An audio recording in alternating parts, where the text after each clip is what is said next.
Magandang umaga sa lahat ng ating mga subscriber, lalo na sa mga bagong subscriber natin. Welcome kayo sa channel na to. Pinag-uusapan natin dito ang talakayan patungkol sa relihiyon at politika. Kasi itong dalawang ito ay kumbaga may catching interest sa tao. Kung wala kang hilig makinig sa relihiyon, sa politika ka. Kung wala kang hilig makinig sa politika, dito ka sa relihiyon. Kasi ang tao, rational being, mahilig makipagdiskusyon, mahilig sa debate, at mahilig makipagkwentuhan. Lalo na pag may kape na, doon na lalabas ang pag-uusapan dyan about religion or even politics.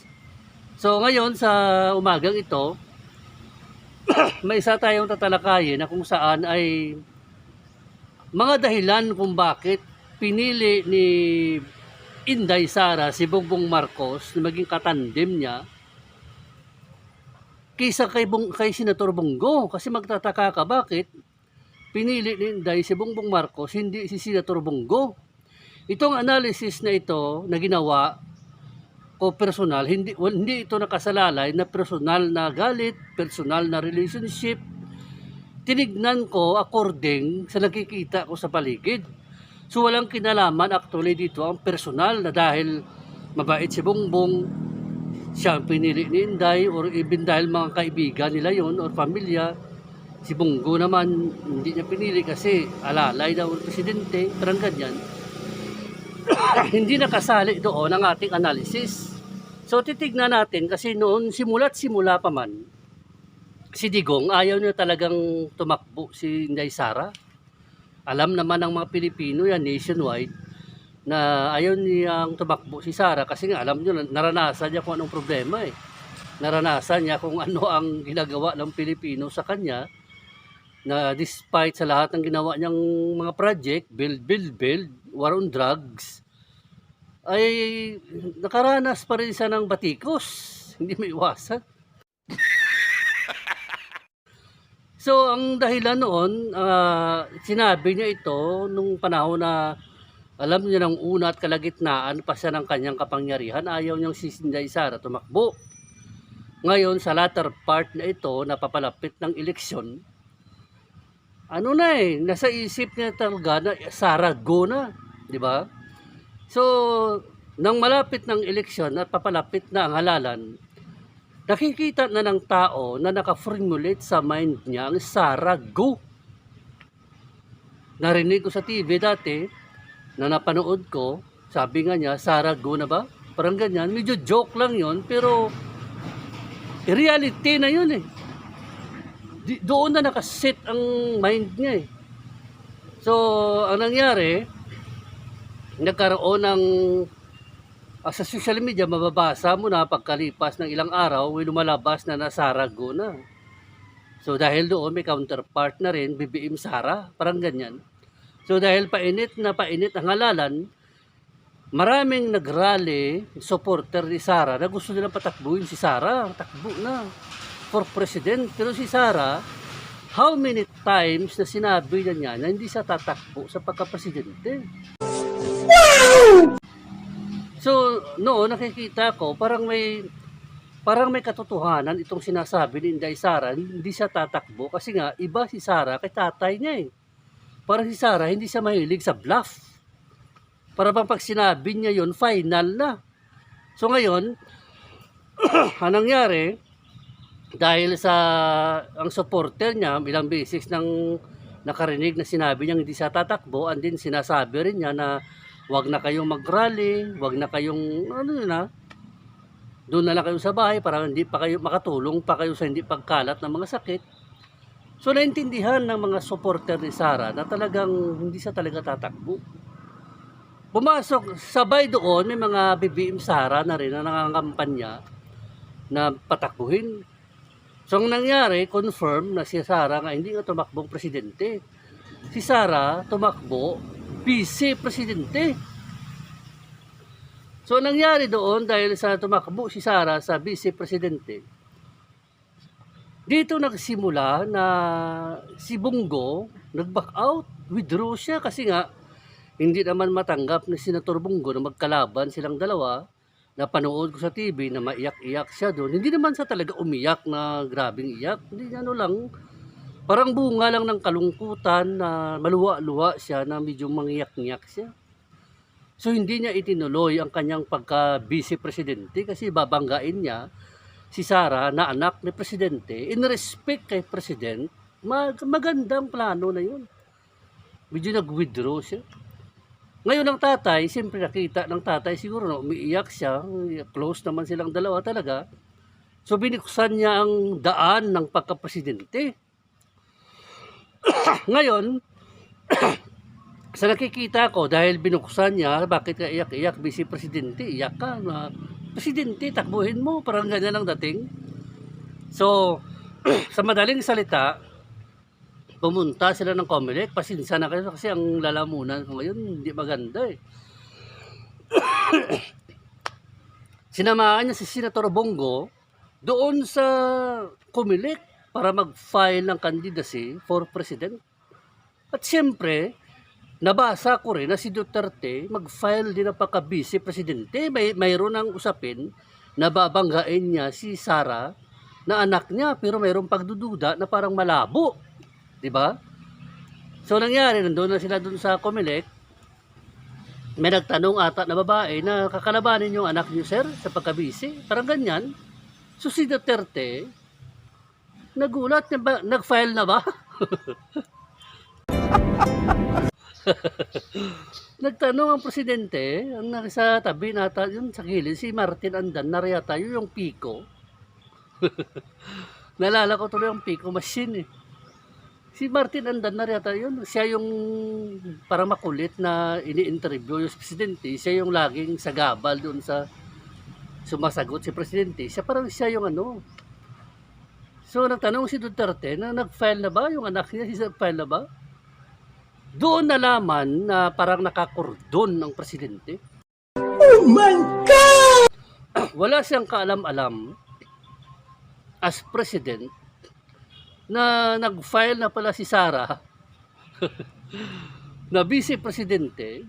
Siya, hindi niya alam. So ano ang kahit ako nagtaka ako anong ginawa ng Pico na to. Bakit hindi niya na-inform si presidente na tatakbo palang presidente to?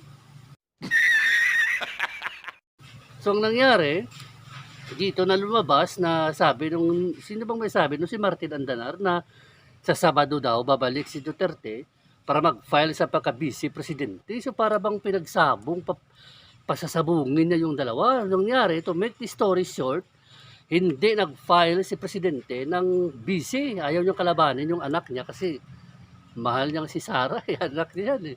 Sa senador siya. So bakante ang vice, kinuha na lang nila si Sara. So ang takbo ngayon, go Sara, BBM Sara. So nangyari doon, nakita mo kung, alam mo si Presidente Duterte, magaling siya maglaro eh. Tinatawag nga siya doon sa foreign media na political genius. Politically genius, and then master strategist ang tawag sa kanya sa Pilipinas. Magaling siyang makipaglaro sa politics eh, kasi ginagawa niya yun para mabasa niya at makita niya ang reaksyon ng tao, ang reaksyon ng kalaban, and then ma-visualize niya na ito parang kanilang kahinaan. Master strategist eh. Magaling siyang maglaro.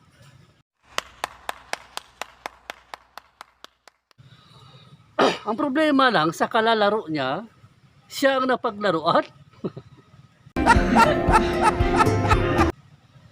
Siya ang nilaro ng mga kasamahan niya.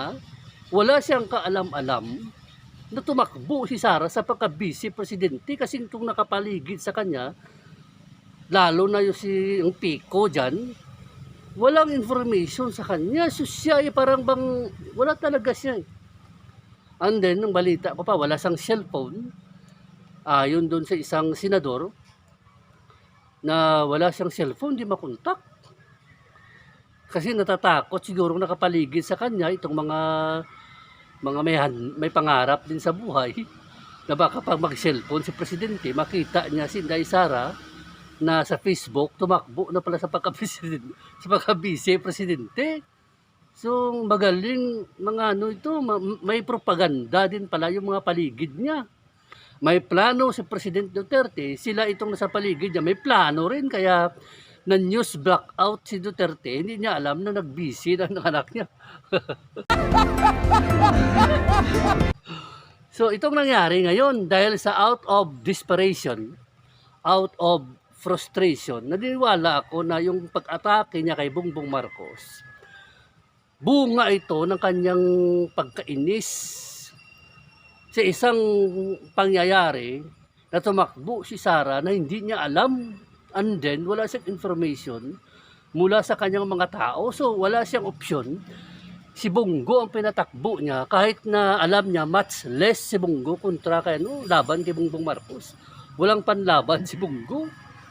So ngayon si Duterte gumamit ng style na politically mud, nang tawag doon?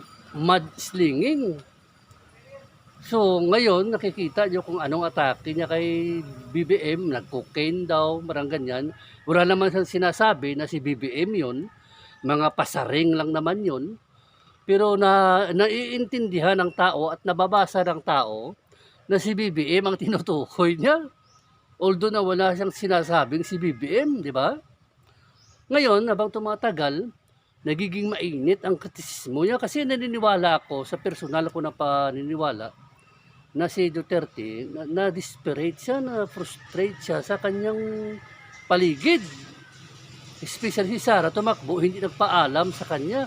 So ang last resort niya, tirahin niya si Bongbong, hoping na masira si Bongbong Marcos, matalo. Pero alam niyo, totoo, alam ni Digong yan na hindi na yan umuubra. Kasi nangyari na yan in 1986, 1990s, 2000. Ilan na bang paninira ang nadaanan ng mga Marcos? Wala ring effect eh.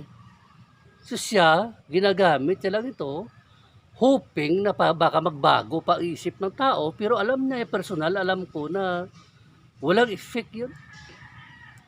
So ang dahilan na si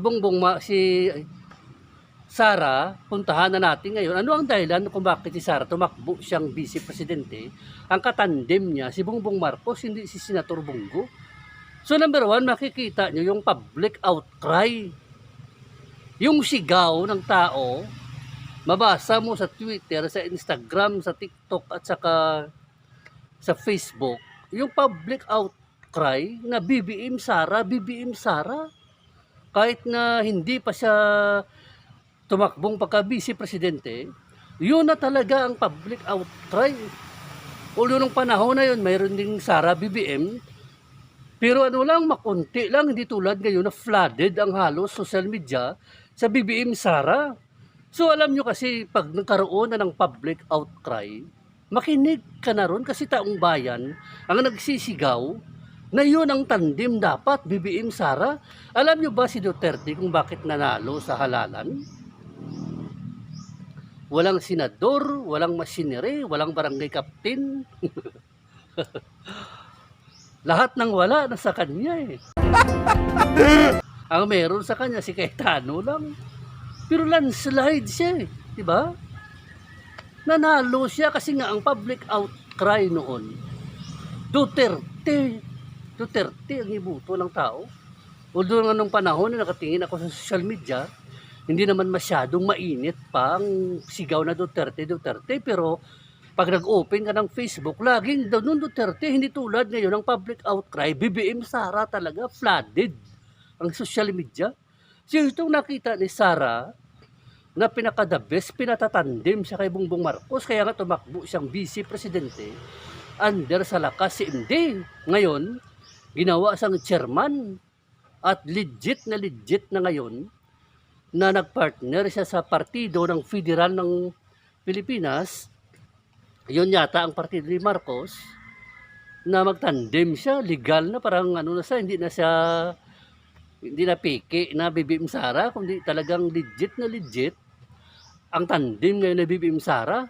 So ang nangyari, kasi noon nag-resign siya sa hugpong ng pagbabago as chairman, Ginawa siyang chairman ng Lakas CMD. So, ang nangyari, after na okay na ang kanilang tandem ng BBM Sara, bumalik siya sa hugpong ng pagbabago, ginawa rin siyang chairman doon. So, si Sara malakas ngayon. So, dahil doon, na public outcry, ito ang naniniwala ako, ito talagang nagpuwersa kay Sara na mag-file siya candidacy for Vice Presidente. Hindi siya nag-file ng candidacy for Vice Presidente dahil friend niya si Marcos. Dahil gusto niya itong tulungan.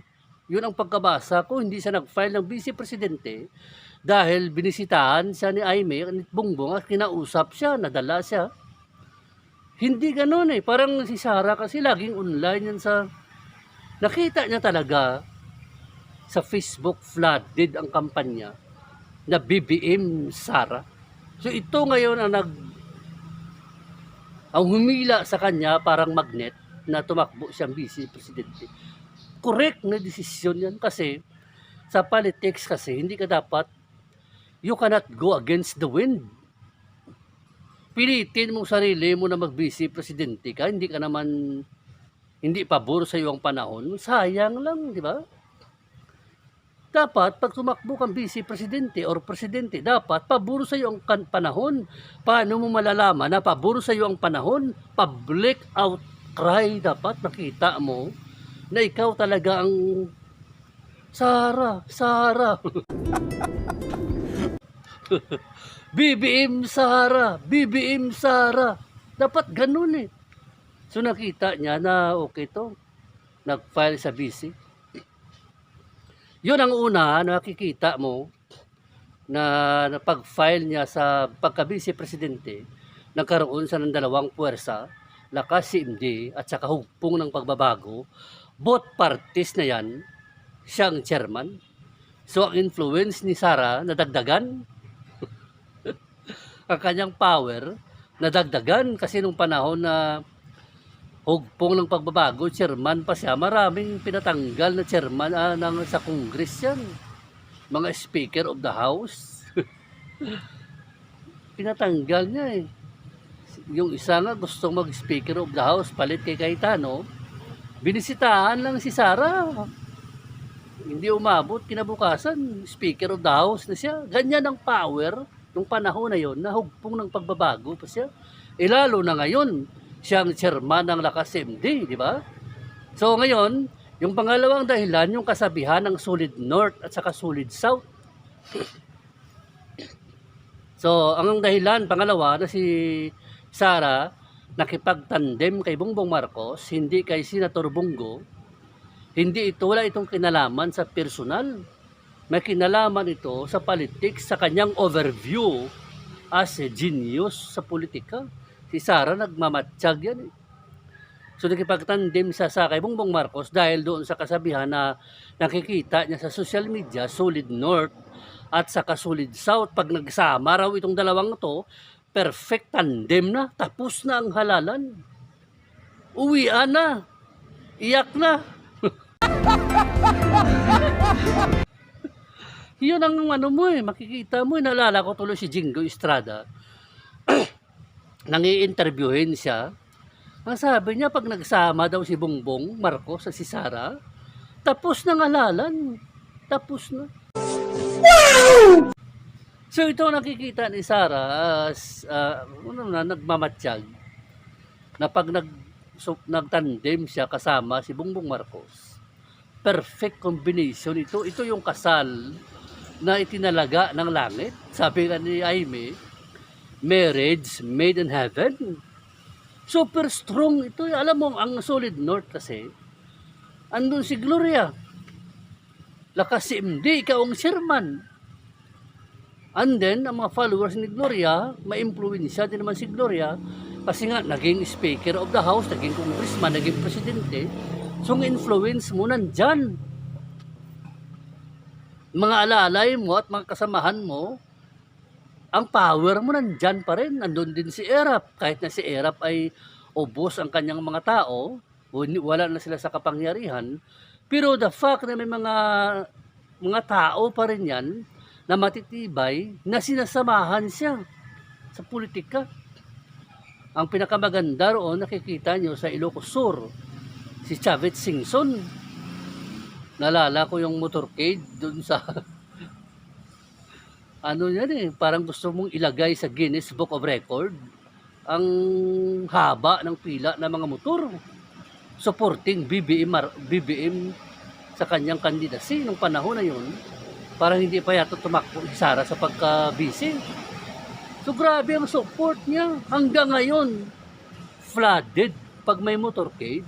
Ang daming taong naka-attend. So doon sa Ilocos Sur, dahil sumusuporta si Chavez Singson kay Marcos, so parang malalandslide siya ron. Dagdagan pa ng mga Marcos sa Ilocos Norte. So ang power sa Solid North, matibay actually ang mga Marcos. Yung sabihin nila walang Solid North, merong Solid North. Ibig sabihin naman kasi ng Solid North, hindi naman ibig sabihin na lahat ng tao ron kay Marcos. Ang ibig sabihin nun, ang majority, ang solidarity, at ang kasiguruhan ng pagsuporta sa isang kandidato nasa norte. Matibay ang galaw ng Solid North. So pag i-compare mo yan sa Solid South, si Sara ang katande mo, yun ang sinasabi nilang tapos ng halalan, iyak na. Ang Liberal Party, si Lene, malungkot na. Kaya nga hindi na siya pumapatol kung ano pang mga issue dyan. Kasi ramdam na siguro ni Lene, lalo na ni Isko, ni Pacquiao, ni Ping, na parang matibay nga ang Solid South at Solid North na ito. So kay Sara, puntahan mo si Sara, yung Davao Region, ang lugar niya mismo sa Davao, at saka Davao Region, yung Mindanao, buong Mindanao, may Marcos na nga dyan, may Duterte pa. So ang Mindanao actually, dalawang bagay lang ang pwedeng puntahan ng tao dyan. Kung hindi si Marcos, si Sara. Kung hindi si Sara, si Marcos. Duterte, Marcos ang Mindanao eh. So dahil nag-combine ito kay Sara kag Bongbong Marcos, so ang laban nandoon. So alam naman natin na ang nangyari ngayon, dinadala ng partido ni Duterte supported by PDP si Go. So ang kanilang base si Sara, Go Sara. Diba? Tapos sa atin naman sa norte, BBM Sara. So yun ang nangyari. So ang ano diyan, ang reason talaga diyan, yung dalawang dahilan na yan kung bakit pinili ni Sara si Bongbong Marcos. Kasi si Sara as a lawyer, involved din sa politics at sa lokal na mamahala, magaling siyang magbasa ng panahon. Parang expert siya, magnilay-nilay kung ano ang ihip ng hangin, tulad siya ng papa niya. Magaling silang magbasa ng panahon.